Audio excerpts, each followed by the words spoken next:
welcome to Beantown Fantasy Football. It's week 6. The format's a little different this week. BG is not with us. He is going to be pursuing a career in flag football, and we wish him all the best. And Ace?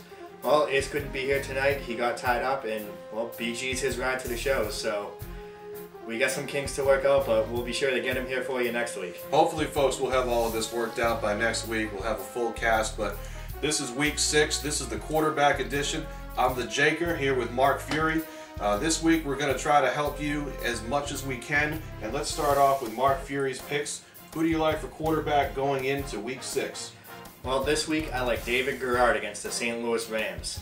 If you had David Garrard last week, yeah, you probably lost. He was on the wrong side of a 41-0 defeat, but he was without his top receiver, Mike Sims-Walker, who was suspended for missing curfew unexpectedly right before game time. Sims-Walker will be back. He's got his favorite target back. Facing a weak defense, you're looking at the old reliable quarterback that you're used to with David Garrard. He makes a good fill-in for Peyton Manning if you have him, because Manning's off this week. I would have no hesitation starting David Garrard this week. I like David Garrard in this matchup, and with Sims-Walker back, I mean, obviously he doesn't seem to have the chemistry with the other wide receivers. We saw that last week in that blowout against Seattle, so I agree with you. Sims-Walker's a big-time player. He's going to be a good receiver for years to come. You can't lose a guy like that and expect to play at the same level you're used to playing. Absolutely. Who else do you like? I like Ben Roethlisberger against the Cleveland Browns. Kind of a no-brainer, but the bottom line is Roethlisberger has always been one of those players who is better in real football than in fantasy football. This year, that's changing. He's putting up huge numbers. He's on pace to break the Steelers' passing yardage record by 1,000 yards so far. He's averaging 294 yards a game, far more than he's ever done before.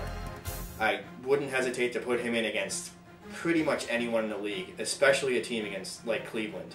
He's going to throw the ball all over the place. Most of his receivers are going to get their share of catches, and Roethlisberger should have a huge game this week and pretty much every week for the rest of the year. Yeah, I also like Ben Roethlisberger going into this game for a couple of reasons. We'll go into that on the wide receiver edition. But who are you going to sit this week, Ben? I'm going to sit Eli Manning against the New Orleans Saints. He's having the best year of his career so far. He looks unstoppable. You know, you got some people saying, oh, Eli's in the zone. I don't care who he's playing. Well, I kind of do care who he's playing. He's playing against a really strong Saints defense. Can you believe I'm even saying that? A strong Saints defense. Hey. But the bottom line is they have 10 interceptions this year. They're getting pressure on the quarterback. They got this new scheme. They're all buying into it. They're shutting teams down to go along with this offense. The Saints are the real deal, as much as I hate to say it, you know, being a Falcons fan and all. But the Saints are the real deal, and Eli's got this nagging foot injury. And sure, he was solid last week, but he missed half the game, and he was playing against the Oakland Raiders. He just used the foolproof throw away from Namdi strategy. It seemed to work. But the Saints got players all over the field now, and they're not a one-man show like the Raiders. I expect Eli to struggle. I think you've got a point there. I think also that Eli was very comfortable because I think in some ways he knew he wasn't going to play the whole game. I mean, I think he knew he had to give everybody a good first half, and once he did this, he would have David Carr come in for him. He's not going to have that luxury against the New Orleans Saints. No, they should be in a close game pretty much the whole way. The only way that it gets out of hand is if the Saints are ahead. I don't see the Giants winning big. If the Giants win, it's going to be close, and Eli's going to have to be in there till the end.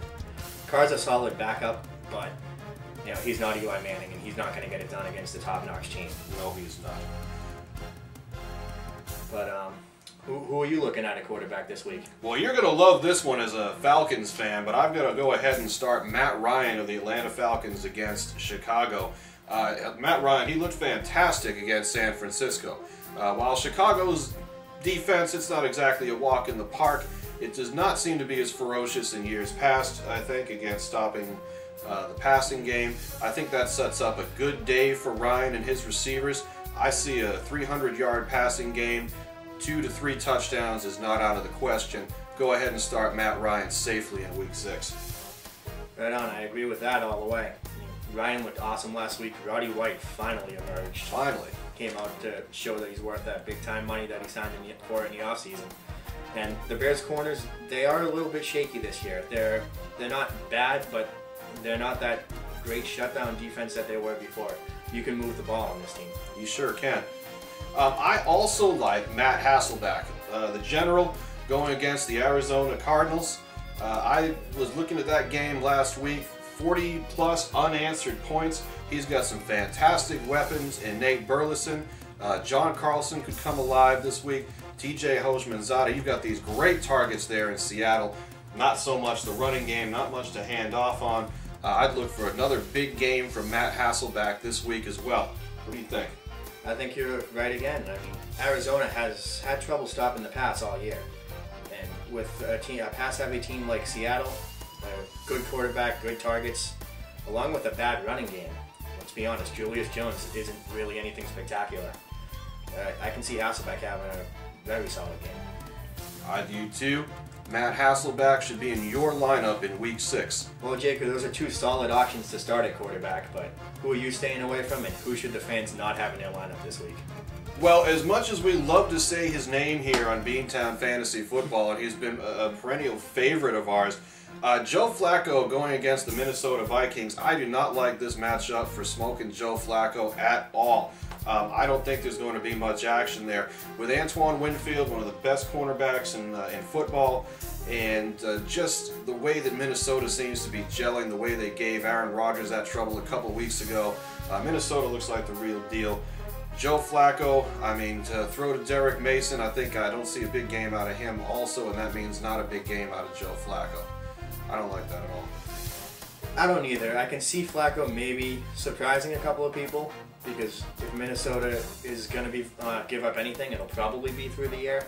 But with the way Jared Allen's running loose this year, I don't want to play anyone against him. No. He's been unbelievable. Winfield is one of the top corners in the league, especially against the run, but he can shut you down too. Especially if you're in a league that's going to penalize you, if your quarterback loses the football, has it run into the end zone. That's always a possibility when you're playing the Minnesota Vikings. So definitely sit Joe Flacco this week. There are plenty of other options out there. Yeah, there's a bunch of guys. It's a good weekend for quarterbacks. There are a lot of guys who have some solid matchups. Some guys who were maybe drafted as backups. Absolutely. Okay, well, we certainly hope that this advice helps you win in Week 6. This has been the Quarterback Edition. This is Beantown Fantasy Football. For Mark Fury, I'm the Jaker. Hopefully we'll all be back with you next week. Stay tuned, keep watching, and thanks.